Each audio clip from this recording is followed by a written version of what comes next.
कुछ बनाना था ऐसे। सो ये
मैं सुदर्शना जी को एक साहित्यकार के रूप में कम और सुपर्ण की माँ और एक फेलो क्रिया योगी के रूप में ज़्यादा जानता हूँ,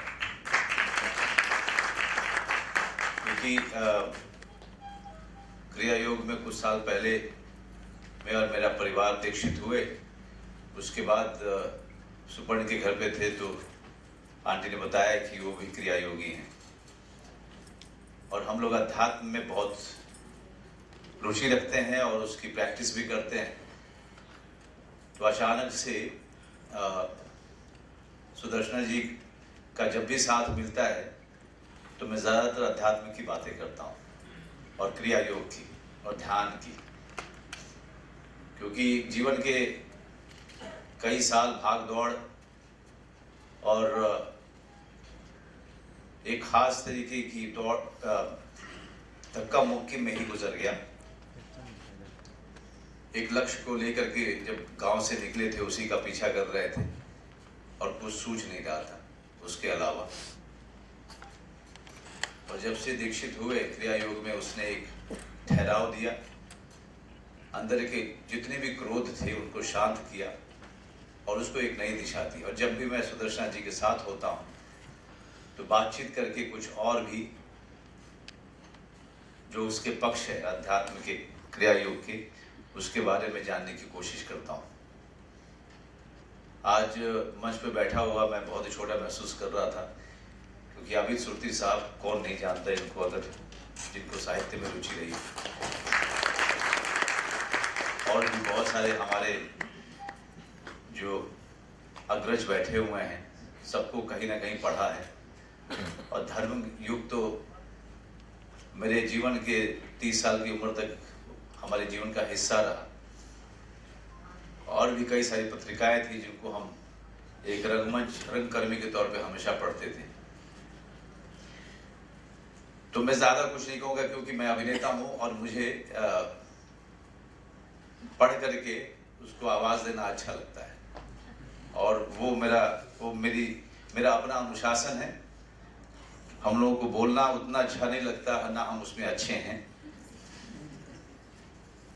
हमें करना अच्छा लगता है, काम करना, अभिनय करना। राजेंद्र जी नमस्कार।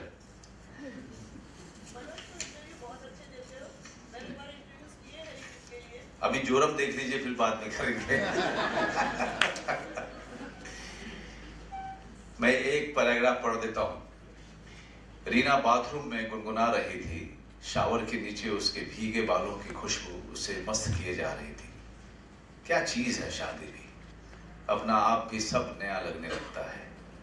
हर रंग हर खुशबू जैसे और चटक और दिलकश हो गई हो, और फिजाओं में जैसे हर वक्त संगीत तैर रहा हो। आज तो वैसे भी बहुत खुश थी, क्योंकि जय आज उसे टाउन लेके जाने वाला था।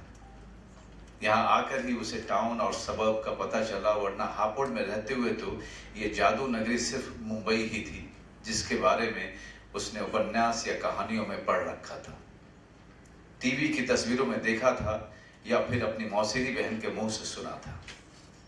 मीनाक्षी उर्फ मीना दीदी शादी के बाद कई साल मुंबई में रही थी और इसके बारे में बहुत कुछ बताया था।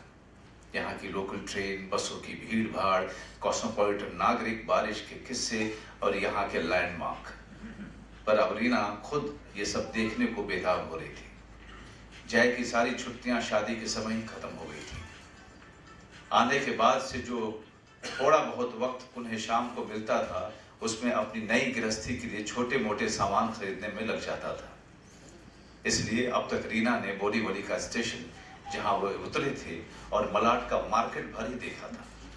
आज जय उसे असली मुंबई की सैर कराने वाला था, सीधे चौपाटी ले जाकर। रीना जैसे सोते से जागी, इतनी देर बाथरूम में लगा देगी तो चौपाटी का सूर्यास्त क्या खाक देख पाएगी।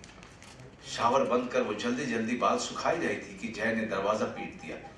निकल आओ जलपरी, आधे घंटे से वही घुसी हो, चलना नहीं है। जल्दी जल्दी बाल सुखाकर उसने गुलाबी सूट पहना, हल्का मेकअप किया और जय के सामने आई। ठीक लग रही हूं? ठीक। जय के चेहरे पर नए प्यार की खुमारी चढ़ने लगी। उसे बाहों में कसते हुए हल्के से फुसफुसाया, गजब लग रही हो। आज नहीं चले तो? छिटक कर दूर होते हुए रीना ने कहा, हरगिज नहीं, आप तो बस। जय हंसने लगा। चलो चलो, मैं तो बस पूछ रहा था। आओ चाय पी लो, फिर निकलते हैं। जैसा मनोज जी ने कहा कि हमारा जो काम है हम बस उतना ही करना जानते हैं, अभिनेता हैं। यहाँ इतने विद्वान बैठे हैं, सबको बहुत बहुत प्रणाम। मैं जानता हूँ कि मुझसे बहुत गलतियाँ होंगी, तो पहले ही मैं माफ़ी मांग लेता हूँ। ये बड़ी अजीब सी बात है जो मैं अभी जिक्र करूँगा, जिसका कि मैं सुदर्शना जी से पहले कभी नहीं मिला। मैं भानु बब्बल अनीशा भी यहाँ आए थे, उनकी शादी में एक बार औपचारिक रूप से मिला था, मुझे रेखा जी ने उनसे मिलवाया था। लेकिन ये भी सच है कि मैं इनके बारे में बहुत कुछ जानता हूँ, क्योंकि मैं जब भी इनसे मिलता मुझे हमेशा इनके बारे में बताया जाता कि सुदर्शना जी ऐसी हैं। कई बार तो ऐसा भी हुआ कि कभी डिनर का प्रोग्राम बना, कभी कुछ खाने का, कहीं जाने का प्रोग्राम बना, तो नहीं आज नहीं जा पाएंगे, आज हमारी मीटिंग जो है हम सुदर्शना जी से मिलने वाले हैं। तो इस तरह से मैं उनसे कुछ प्रसंग जानना, उनके बारे में जानना, बस मेरे मन में था कि मैं कैसे उनसे मिलूं। एक मैनिफेस्टेशन होता है, सीक्रेट होता है जो आप पढ़ते हैं, आप सोचते हैं कि ऐसा हो जाए। तो आज मुझे अरविंद बब्बल जी और रेखा बब्बल जी की वजह से वो मौका मिला है कि मैं इनसे आशीर्वाद लूं। और मैं बहुत ज़्यादा कुछ नहीं कहूँगा कि एक बात कि हम अपने आप को बहुत कुछ समझते हैं। जैसे एक प्रसंग इनके बारे में मुझे एक याद आता है जो मुझे बताया था, शायद मैं थोड़ा सा भूल भी गया हूँ, थोड़ा सा मैं बताऊँगा उस बारे में। कि 84 लाख योनियां लेने के बाद ही एक मनुष्य का जन्म होता है, ऐसे हमारे ग्रंथों में, हमारे उसमें लिखा हुआ है। तो हम जो अपने आप को, जो पुरुष समाज जो कहा जाता है हमारा भारत, तो बहुत कुछ समझता है। तो लेकिन यहाँ सुदर्शना जी के विचार बिल्कुल भिन्न हैं। वो कहती हैं कि जहाँ 84 लाख योनियों के बाद किसी मनुष्य का, कि एक आत्मा को एक जिस्म मिलता है, एक शरीर मिलता है, तो उसके बाद वो जो कर रहा है ठीक है, कोई बात नहीं। यानी वो सबको एक ही नज़र से देखती हैं, वो सबको, किसी को छोटा या बड़ा नहीं मानती है। एक ये बात, और एक और बात जो बस बोलकर मैं आपसे इजाज़त लूँगा कि वो किसी के लिए भी कुछ भी करने के लिए तत्पर है। 1 मिनट के अंदर आप बोलिए और वो काम हो जाएगा। वो चाहती हैं कि बस सबको सहयोग दें, सबका साथ दें। बस मैं इतना ही कहना चाहूँगा कि मैं फिर से सौभाग्यशाली समझता हूँ अपने आप को कि मुझे यहाँ बुलाया गया। ये 2 बातें याद आती हैं रेखा जी की। सुदर्शना जी जब रेखा जी से बात कर रही थी तो और बीच में उनकी एक लाइन थी कि मुझे रेखा जीना बहुत अच्छा लगता है। तो जीना बहुत अच्छा लगता है, ये बात मुझे बड़ी प्रेरणा देती है। और संकट के समय आते रहते हैं, दौर आते रहते हैं, लेकिन सुदर्शना जी का चेहरा देख के और उनकी बात याद करके मैं काफ़ी दूर तक निकल जाता है। और एक बात, रेखा जी ने मुझे बताया कि सुदर्शना जी के बाद बहुत सारी चीजें लिखी हुई हैं। तो अगर बहुत सारी चीजें लिखी हुई हैं तो ये तो पहली शुरुआत है। मैं उनसे आग्रह करूंगा कि ये निरंतर चलता रहे सिलसिला, और अगले संग्रह के इंतजार में हैं हम सब। धन्यवाद। इनका शीर्षक तो आप लोगों को बता दिया गया है। जिंदगी में तो सभी प्यार किया करते हैं,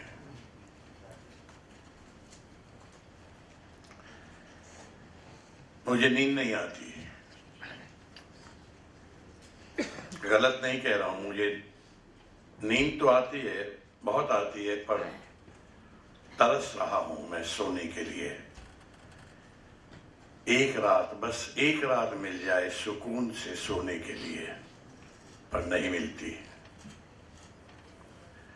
इस आलीशान घर में इस नर्म मुलायम बिस्तर पर लेट जाता हूं, और लेटते ही ऐसी नींद घेरती है कि अवश हो जाता हूं। पर जहां आंखें मुंदी और मैं नींद के आगोश में डूबा, वहीं दो ठंडी बाहें मुझे घेर लेती हैं, बर्फ सी सर्द बेजान दो बाहें। मैं उनसे छूटने की कोशिश कर ही रहा होता हूं कि एक ठंडा जिस्म मुझसे बुरी तरह लिपट जाता है, और दो सर्द बेजान होंठ मेरे होठों पर इस बुरी तरह चस्पा हो जाते हैं कि मेरा दम घुटने लगता है। सारे वातावरण में एक अजीब गंध फैल जाती है, वही गंध जो मुर्दा घर में आती है, और परी की खनखनाती हंसी मेरे रोंगटे खड़े कर देती है। मैं छटपटाता हूं उसकी पकड़ से छूटने के लिए, उस आलिंगन से मुक्त होने के लिए, मगर सब बेकार। न वो मुझे छोड़ती है, न मैं खुद छूट पाता हूं। पता नहीं कितना वक्त गुजर जाता है इसी तरह छटपटाते, हाँफते, दम घुटते, जब मैं आंख खोल पाता हूं। मुझे उनकी कमी खटक रही है जो यहाँ किसी कारणवश नहीं आ सके हैं, क्योंकि वही मेरा परिवार है और मुझे लग रहा है कि वो होते तो और भी अच्छा होता। लेकिन शिकायत किसी से नहीं है। जो आए उनका शुक्रिया, जो नहीं आए वो खुश रहें, वो भी खुश रहें, आप भी खुश रहें। हम इसी तरह उत्सव मनाते रहें। ये तो एक इंसिडेंटल है किताब का लिखना। इनकी इच्छा थी, इन लोगों ने छाप भी दी, इन्होंने फंक्शन भी कर दिया, और मैं भी आके बैठ गई, और आप लोग भी बैठे हैं, और हम सभी, मेरे ख्याल से सबको मज़ा आ रहा है। मैंने कोशिश ये की कि आप लोग इस प्रोग्राम में बोर ना हो, क्योंकि मुझे खुद को बहुत कई बार बोरियत होने लगती है और मुझे नींद आने लगती है। तो मैं ये साहित्यिक चर्चा के लिए प्रमंच नहीं था। कुछ लोगों ने मुझे सजेस्ट किया था, ये टीज़र वाला idea by the way Bhupendra का था। ये कहानियों के टीज़र वाला आइडिया मेरा नहीं था, ये भूपेंद्र का था। जिनको तारीफ करनी हो वो उसकी करें, और जिनको शिकायत करनी हो उसी से करें। तो क्वेश्चन आंसर, साहित्यिक परिचर्चा, इस तरह का अगर कुछ करना होगा तो एक अलग तरह का कार्यक्रम होगा, जिसमें उन लोगों को नहीं बुलाया जाएगा जिनको उसमें दिलचस्पी नहीं है। और तब आप लंबे वक्तव्य भी सुन सकते हैं, लंबी बात भी कर सकते हैं, और अपने भी कर सकते हैं। अभी आप इसे पढ़ें, और जैसा कि मेरे सारे मित्रों और वरिष्ठों ने कहा कि उन्हें अच्छी लगी है, तो मैं उम्मीद करती हूँ कि आपको भी अच्छी लगेगी। इसे अपना प्यार दें, उसी तरह जैसे आपने मुझे अपना प्यार दिया है। बहुत बहुत बहुत धन्यवाद। भाग्य कि मैं यहाँ हूँ और इतने विद्वानों से मुझे आशीर्वाद मिल रहा है। ये नाम ज़रूर कुछ रंग कुछ कहानियाँ हैं, क्योंकि इनका नाम दिया हुआ है। मुझे लग रहा है इसमें अनेक रंग हैं, कहानियाँ बेशक कुछ हैं, लेकिन हम चाहते हैं कि ये जो कुछ रंग हैं ये और बढ़ते जाएं, और ये कहानियाँ और बढ़ती जाएं, ताकि हमें और भी पढ़ने को मिले, सीखने को मिले। जितना मैंने अंश भी सुने, मैं अभी तक पढ़ नहीं पाया हूँ। मैं जाते ही जो अंश सुने हैं वो भी पढ़ूँगा और आगे भी पढ़ूँगा। आप कितना पसंद करते हो बुक पढ़ना? बहुत ज़्यादा। आप इसी से सीखते हैं बहुत ज़्यादा। हालांकि वक्त नहीं होता, बट उसके बाद भी जितना वक्त मिलता है मैं ज़रूर चाहता हूँ कि किताबें पढूं। आपने मैम की बुक कोई पढ़ी है आपने? नहीं, ये पहली है इनकी। अब मैं चाहता हूँ कि और लिखें तो मैं और बहुत ज़्यादा पढ़ूँ। जब भी लिखूंगी आपको जी ज़रूर ज़रूर। मैम आप क्या कहेंगे? तुलसा मैम, सबसे पहले मुबारक हो आपको। Thank you. कुछ रंग, कुछ कहानियाँ, जी क्या कहना चाहेंगे, किस तरह की इसमें क्या क्या है? देखिए, क्या है, जिंदगी के रंग है। जिंदगी बहुत रंगीन है, मैं उसे काली नहीं मानती। दुख होता है, परेशानियां होती हैं, लेकिन बहुत कुछ अच्छा भी होता है। और हमारी सबसे बड़ी जो हमें गिफ्ट मिला हुआ है, जो हमें उपहार मिला हुआ है, वो हमारा जीवन है। और जब तक जी रहे हैं तब तक उसे जीना चाहिए, खुशी से जीना चाहिए और उसके विविध रंगों का मज़ा लेना चाहिए। इन कहानियों में जिंदगी के रंगों को आपके सामने लाने की कोशिश की गई है। गिरते हैं फिर भी खड़े हो जाते हैं, परेशान होते हैं फिर भी खड़े हो जाते हैं, सावधान हो सकते हैं। तो जो रंग ज़िंदगी में जगह जगह देखे हैं या कहीं कुछ सुना है, कोई न्यूज़ का होती है, किसी का कहा हुआ कोई वाक्य होता है, उससे दिमाग में कुछ आता है, चलता रहता है और फिर एक कहानी बन जाती है। जब बन जाती है तो लिख ली जाती है, जब लिख ली जाती है छप भी जाती है और किताब भी बन जाती है। ज़िंदगी खुद एक कहानी है ना। कितनी कहानियाँ हैं इस? 12 कहानियाँ हैं इसमें। सब विषय अलग अलग है या फिर? नहीं, सब अलग अलग है, इसीलिए कुछ रंग है। रंग अलग इसीलिए है कि हर रंग की कहानी है। और मतलब महानगर भी है, कस्बा भी है और शहर भी है। तीनों चीज़ें हैं। जहाँ से हम सब गुजरते हुए आए, यहाँ पे पहुँचे हैं। हम लोग सब पहले छोटे शहरों में रहते थे, फिर बड़े शहरों में रहने लगे, अब महानगर में रहते हैं। तो अब 52 साल से तो यही मेरा शहर है और यही मेरा घर है। लेकिन मैं हूँ उत्तर प्रदेश की, मेरठ में पैदा हुई हूँ और बरेली में प्रोफेसर थी, वहाँ से यहाँ आई हूँ। तो ज़िंदगी के जो रंग आप देखते हैं, उनमें से कहीं एक सेंटेंस, कोई एक वाक्य, कोई एक व्यक्ति, कोई एक चीज़ आपके दिमाग में रह जाती है। और फिर जब आपका मन में प्रक्रिया आती है लिखने की, तो आप लिखने लगते हैं और वो कहानी बन जाती है। मैडम, क्या मोटिव, क्या पर्पस है इन कहानियों को लोगों के सामने पेश करने का? क्या मकसद रखती है? देखिए, कथा का एक ही मकसद होता है, मनोरंजन। मनोरंजन माने आपका मन रंजित होना चाहिए, मन को अच्छी लगनी चाहिए। कथा में कथा तत्व होना बहुत आवश्यक है। अगर पढ़ के आपको मज़ा नहीं आ रहा, आप मेरी कहानी पढ़ के बोर हो रहे हैं, तो मैंने कहानी ठीक नहीं लिखी है, फिर उसे पढ़ने लायक नहीं है। अगर आपको पढ़ के अच्छा लग रहा है और आप उसे आगे पढ़ना चाहते हैं, आपने कुछ टुकड़े सुने, अगर सुन के आपके मन में इच्छा जागी कि मैं पढ़ूँ, तो वो कहानी सार्थक है। और अगर नहीं जागी तो वो निरर्थक। तो मेरा ये मानना है कि सबसे पहले कथा तत्व होना चाहिए, फिर उसके अंदर कोई संदेश या कोई कारण लिखने का होना चाहिए। अकारण कहानियां मैं नहीं लिखती। मतलब कुछ होते हैं लोग जो एक टुकड़े को उठा कर टुकड़ा लिख देते हैं, लेकिन उसमें मेरा विश्वास नहीं है। जो कथा तत्व जिसमें नहीं है, वो मैं कहानी नहीं मानती। बात करें फ्रंट पेज की, तो फ्रंट पेज की जो printing, not necessarily front page, वो कहीं की भी न्यूज़ हो सकती है। जैसे इसमें एक कहानी है, आप पढ़ें उसको, पहेली। एक हॉस्पिटल में मेरी माँ एडमिट थी और वहाँ पर बाजू में एक लड़की एडमिट थी, यंग लड़की थी, 20-22 साल की।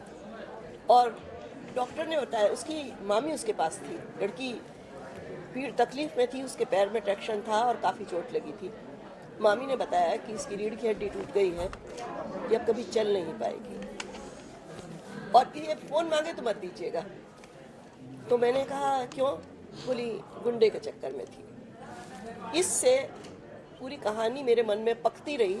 ये बात है 2003 की और कहानी लिखी गई 2010 में। तो और कुछ एक्चुअली सूर्यबाला जी ने एक सवाल किया था अभी कि कहानी लिख के कोई फाड़ कैसे सकता है? कहानी लिख के फाड़ता है आदमी बहुत मजबूरी में। कहानी में हम लोग कथाकार को ढूंढने लगते हैं। आप प्रेम की कहानियाँ लिखिए तो सोचेंगे आप अपने प्रेम की कहानियाँ लिख रहे हैं। आप पति की दुष्टता की कहानी लिखिए तो सोचेंगे आपका पति दुष्ट है। आप बेटे के बेरुखी कहानी लिखिए तो सोचेंगे आपका बेटा। इसमें एक और कहानी है, रंग बेरंग। वो कहानी बहुत पहले वनिता में छपी थी और उसको पढ़कर हमारे एक पत्रकार मित्र ने पूछा कि क्या सुदर्शना जी के बेटे की शादी हो गई है? मेरा बेटा उस समय BA में पढ़ता था और मेरे बेटे और बहू दोनों बहुत अच्छे हैं, मैं उन्हीं के साथ रहती हूँ। तो लेकिन कहानी में कथाकार को जो ढूंढने का हमारे यहाँ रिवाज है, उसकी वजह से जब मेरा बहुत स्ट्रगल का पीरियड चल रहा था, वो कहानियाँ मेरी नितांत निजी थी, लिखी, फाड़ी, छपेगी, वो ना छपी न छपेगी। मैडम, आज के सोशल मीडिया के दौर में जी। युवा पीढ़ी की रुचि कहीं ना कहीं साहित्य से कम होती जा रही है, लिखने पढ़ने पर बहुत कम होती जा रही है। आपको चिंता है इस बात को लेकर? मुझे ऐसा नहीं लगता। यहाँ जो बैठे हुए इनमें मुझे काफ़ी सारे युवा नज़र आ रहे हैं। मेरे दोस्त हर उम्र के हैं। मेरे दोस्तों में आबिद सुरती 88 साल के से लेके 23 साल की लड़की भी है जो है आई है अभी। तो मैं दोस्ती के लिए कोई उम्र नहीं होती, साहित्य के लिए भी कोई उम्र नहीं होती। आपको शौक होना चाहिए। अगर आप पढ़ना चाहते हैं तो क्यों नहीं। मुझे तो नई पीढ़ी से बहुत आशाएं हैं। वो लिख भी अच्छा रहे, वो पढ़ भी अच्छा रहे, उनकी रुचियों के लायक लिखिए। आप उन्हें हर समय अगर प्रवचन देना चाहेंगे तो वो नहीं पढ़ेंगे। प्रवचन कौन पढ़ना चाहता? हम भी नहीं सुनना चाहते थे। आप याद कीजिए, you are also once young, think about that. आप उन्हें अश्लील साहित्य मत परोसिए, लेकिन अच्छा साहित्य ऐसा दीजिए जिसको पढ़ के उन्हें मजा आए, तो क्यों नहीं पढ़ेंगे। मनोज जी थे, जी। हाँ। कुछ कहीं इस बारे में कुछ कहानियों पे उपन्यास में फिल्में बनती हैं। मतलब मैं इन लोगों के आभार प्रकट करती हूँ कि आए। मनोज के तो मैंने बहुत सारे इंटरव्यूज़ भी किए हैं पहले, मेरे बेटे का दोस्त भी है, और आप बब्बल जी के दोस्त हैं, आए हैं, मुझे बहुत अच्छा लगा। और इन्होंने तो बहुत नाम कमाया है अभी गदर 2 में, इसलिए आप ये इंटरव्यू भी कर रहे हैं। इतना अगर भाव आप साहित्यकारों को देंगे ना तो अच्छा साहित्य लिखा जाएगा। आजकल फिल्में बन रही है, कहानियां हैं, एक क्या कहना चाहिए उसके बारे में? आजकल जो भाई मुझे ये कहना है कि OTT प्लेटफॉर्म से कहानियों का फिर से वापसी हुई है। बहुत सारे लोग अच्छी अच्छी बना रहे हैं। उन शहरों को, उन कस्बों को जिनको पहले नेगलेक्ट किया जाता था, उन सब की तरफ लोगों का ध्यान जा रहा है और उनकी तरफ से बहुत अच्छी अच्छी चीज़ें आ रही हैं सामने। मुझे युवा पीढ़ी से कोई शिकायत नहीं है। वो बहुत कुछ अच्छा कर रहे हैं और बहुत अच्छा कर सकते हैं अगर लोग उनको क्रिटिसाइज करना छोड़ के उनको करने दें उनका काम करने के लिए। बहुत अच्छा बन रहा है। पे कहीं वल्गर चीजें भी आ रही है, वो तो जिंदगी है। जब नवरस होते हैं ना तो उसमें जुगुप्सा भी होती है। आप उसमें से क्या उठाते हैं आपकी मर्जी है। हंस मोती खा लेता है, कौवा कूड़ा खा लेता है। आपको जो पसंद है ले लीजिए। सबके लिए परोसा जा रहा है मनोरंजन। तो आपको क्या पसंद है। और रहा अश्लील, और अश्लील वो एक बहुत परिभाषित करने की वस्तु है। आप चाहें तो खजुराहो को अश्लील मान सकते हैं, वसंतोत्सव को अश्लील मान सकते हैं। ये कामसूत्र का देश है। वात्स्यायन ने लिखा था, लोग पढ़ते ही थे। और कुछ लोग मूर्तियों के कपड़े पहना रहे हैं तो उनको भी आप क्या कहिएगा। तो ये तो आपकी मेंटेलिटी है, आपका सोच है। आंखों में होती है अश्लीलता, चीज़ों में नहीं होती। अच्छा, यहाँ पर डिमांड थी कि आप फिर बुक लिखेंगे कि और भी चाह रहे कि लोग लिखे और पढ़ना चाह रहे हैं आपको जी। प्लान है आगे और लिखने? भैया मेरा तो ये भी प्लान नहीं था। ये भी दूसरों का ही प्लान था। अब देखते हैं क्या होता है। मैंने कहा ना कि एहसान मेरे दिल पे तुम्हारा है दोस्तों, ये दिल तुम्हारे प्यार का मारा है दोस्तों। दोस्त कहेंगे तो हो जाएगा। मैंने अभी कहा था तुम्हें ही करना है जो करना है, मैं कुछ नहीं करूंगी, मैं आके बैठ जाऊंगी। और मैंने एग्जैक्टली वही किया है। बबल प्रोडक्शन के बारे में क्या कहना चाहेंगे, जो रेखा जी के बारे में, अरविंद जी के बारे में? मैंने वही बोला भी, मैंने जो बोला था अगर आपने सुना हो, कि वो सिर्फ प्रोडक्शन हाउस नहीं है।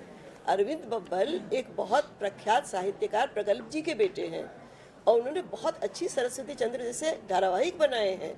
वो खुद बहुत अच्छी कहानी लिखते हैं, उनको साहित्य की बहुत अच्छी समझ है। उनके परिवार में अशोक चक्रधर जैसे कवि हैं। जो आपको बब्बल जी को सिर्फ प्रोड्यूसर मत समझिए, वो एक बहुत संवेदनशील, बहुत साहित्य से प्रेम करने वाले, रुचि रखने वाले इंसान हैं। तो उन्होंने ये बहुत दिल से ये आयोजन किया है। रेखा जी आइए साथ में। It's called Manners, Shut Up and Trouble. One day, Trouble got lost in the forest. So Manners and Shut Up went to the police station to see if they could find him. Manners managed to sneak up onto the stairway, but Shut Up couldn't. So the police officer asked him his name, and he said, "What's your name?" Shut Up said, "Shut up." He was like, and then he said, "Where are your manners?" He said, "On the stairs." He said, "Are you looking for trouble?" He said, "Yes." Then once a girl had to find a few words for school. She asked her mama, who said, "Stop it up talking on the phone, what's wrong with you?" Then she asked her Dada was watching in a cricket match and he said, "Sixer!" Then he asked his brother, her brother, who said, "Spider-Man, Spider-Man." Then he asked her Didi, who said, "Kachre ka dabba." Now the next day, she went to school. The teacher asked her, "So what words have you found yesterday?" She said, "Stop it, I'm talking on the phone." Then he said, "What is wrong with you?" She said, "Sixer." Then she took her to the principal. The principal asked her, "Why are you behaving so oddly?" She said, "Spider-Man, Spider-Man." Then the principal made sure her mind wasn't gone and said, "What is this school made of?" She said, "Kachre ka dabba." Thank you Krishna ji के बारे में कैसे जहन में आया और ये इसके बारे में क्या कहना चाहिए?